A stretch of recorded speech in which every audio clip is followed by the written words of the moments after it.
Здравейте, аз съм Камел от училището за оцеляване.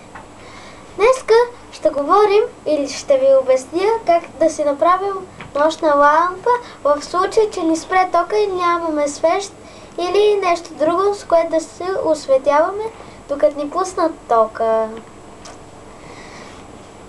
В случая съм използвал мини печката, но вие може да използвате консервена кутия, не по-голяма от 2 пръста.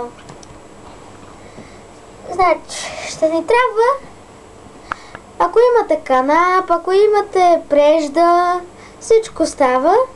Аз тук съм използвал тънък канап, но го наплетох.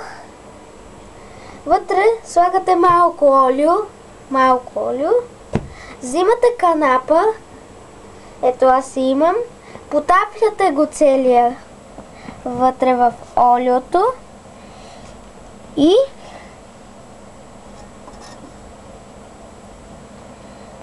го слагате.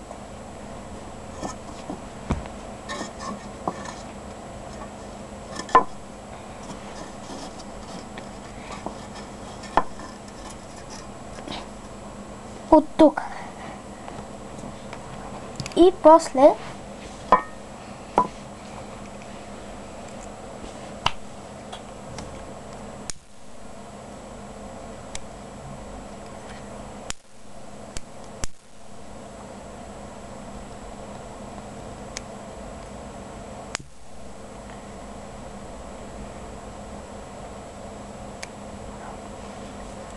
го запалвате. И ето ни нощна лампа.